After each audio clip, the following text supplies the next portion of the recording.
అందరికీ నమస్తే అండి. పల్లా శ్రీనివాసరావు గారు ఈ పేరు రాష్ట్ర వ్యాప్తంగా ఇప్పుడు మారుమోగుతోంది.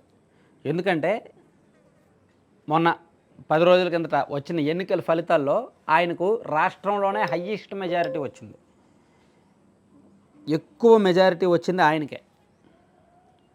95,000కు పైగా గాజువాక నియోజకవర్గంలో. గత ఎన్నికల్లో పవన్ కళ్యాణ్ గారు ఓడిపోయిన నియోజకవర్గంలో ఇప్పుడు పల్లా శ్రీనివాసరావు గారు రికార్డు స్థాయి మెజారిటీ సాధించి గెలిచారు.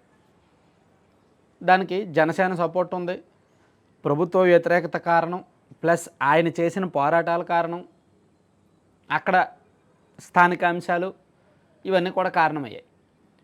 యాక్చువల్లీ పల్లా శ్రీనివాసరావు గారు బీసీ కమ్యూనిటీ, యాదవ్ కమ్యూనిటీ. ఆయన మంత్రి పదవికి కూడా అర్హులు.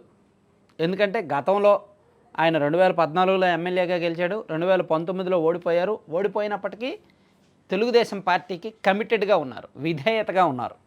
వైఎస్ఆర్ కాంగ్రెస్ పార్టీ ఎన్ని ఇబ్బందులు పెట్టినా, తన మీద కేసులు పెట్టి, తన భవనాలు కూల్చివేతకు నోటీసులు ఇచ్చి, తన ఆర్థిక మూలాల మీద దెబ్బలు కొట్టి చాలా ఇబ్బందులు పెట్టాలని ప్రయత్నించినా ఆయన తొనకలేదు, బెనకలేదు, మొండిగా పోరాడాడు ప్రభుత్వంతో. అలాగే విశాఖ స్టీల్ ప్లాంట్ ప్రైవేటీకరణ కాకుండా ఒక ఉద్యమం జరిగితే ఆ ఉద్యమంలో కూడా ఆయన కీలక పాత్ర పోషించారు. కొంతమంది ఆయన సహచర వేరే ఎమ్మెల్యేలు కొంతమంది యాక్ట్ చేశారు, కానీ ఆయన యాక్ట్ చేయలే. నిజంగా ఆందోళనలో కూర్చున్నాడు, ఉద్యమాన్ని ముందుండి నడిపించాడు. ఒకవైపు ప్రభుత్వం నుండి కక్షాదింపులు ఉన్నాయి, మరోవైపు తన ఆర్థిక మూలాల మీద దెబ్బలు తగులుతున్నాయి, ఇంకోవైపు ఈ స్టీల్ ప్లాంట్ ప్రైవేటీకరణ ఉద్యమాన్ని ఆపలేదన్నమాట. సో అట్లా పల్లా శ్రీనివాసరావు గారి పేరు ఫస్ట్ టైం ఎమ్మెల్యే అయిన దానికంటే ప్రతిపక్షంలో ఉన్నప్పుడు ఆయన చేసిన పోరాటాలే పార్టీలో అతనికి పేరు తెచ్చిపెట్టాయి. ఎప్పుడైనా పార్టీ కష్టాల్లో ఉన్నప్పుడు నిలబడేవాడే నిజమైన నాయకుడు. పార్టీ అధికారంలో ఉన్నప్పుడు అందరూ నాయకులే, అందరూ కూడా జేజేలు కొడతారు, బొకేలు ఇస్తారు, క్వార్టర్ ఏర్పాటు చేస్తారు, అన్నీ జరుగుతాయి. కానీ పార్టీ కష్టాల్లో ఉన్నప్పుడు, పార్టీ ఓడిపోయి ఇబ్బందుల్లో ఉన్నప్పుడు ఎవరైతే నిలబడతారో స్ట్రాంగ్గా, వాళ్ళే అసలైన నాయకుడు. సో ఆ నాయకత్వం పల్లా శ్రీనివాసరావు గారిలో ఉంది. అది ఉంది కాబట్టే చంద్రబాబు గారు అతన్ని గుర్తించారు.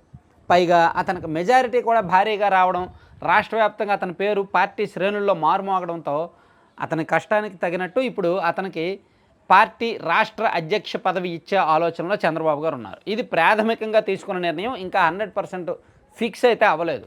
ప్రస్తుతానికి అచ్చెన్నాయుడు గారు రాష్ట్ర అధ్యక్షుడిగా ఉన్నారు.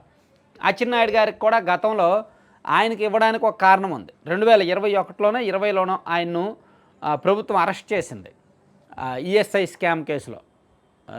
సో అప్పుడు అతన్ని అన్యాయంగా అరెస్ట్ చేశారు. కొన్నాళ్ళు జైల్లో ఉన్న తర్వాత బయటకు వచ్చేసరికి ఆయనకు బాగా సింపతి వచ్చింది రాష్ట్ర వ్యాప్తంగా.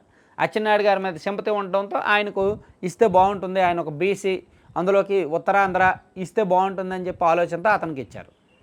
అతను మంచి వక్త, చేయగలిగినంత చేశారు.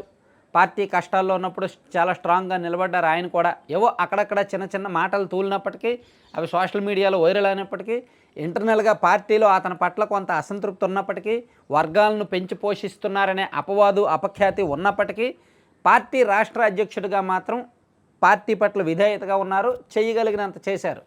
కాబట్టి ఇప్పుడు అతనికి మంత్రి పదవి ఇచ్చారు, ప్రభుత్వంలో కీలకమైన పదవి ఇచ్చారు. సో ఇప్పుడు పల్లా శ్రీనివాసరావు గారికి మంత్రి పదవి ఇవ్వలేదు. కాబట్టి బ్యాలెన్స్ చేయాలంటే పల్లా శ్రీనివాసరావు గారికి రాష్ట్ర అధ్యక్ష పదవి ఇస్తే బాగుంటుంది అని పార్టీ భావించడం, కొంతమంది సీనియర్ల అభిప్రాయాలు కూడా తీసుకున్నారు. చంద్రబాబు గారు, అయ్యన్న పాత్రుడు గారి అభిప్రాయం, తర్వాత ఇంకొంతమంది అచ్చెన్నాయుడు గారి అభిప్రాయం, లోకేష్ గారి అభిప్రాయం, పార్టీలో ఉన్న సీనియర్ నాయకులు ఉన్నారు కదా, వాళ్ళందరూ అభిప్రాయాలు తీసుకున్నారు.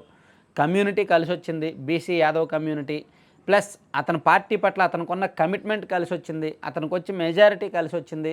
ఇవన్నీ కలిసి వచ్చాయి కాబట్టి పల్లా శ్రీనివాసరావు గారు 100కి 100% రాష్ట్ర తెలుగుదేశం పార్టీ అధ్యక్ష పదవికి అర్హుడు అని భావించి అతనికి ఇస్తున్నారనమాట. మేబీ ఒక 2-3 రోజుల్లో అఫీషియల్ అనౌన్స్మెంట్ రావచ్చేమో. Thank you.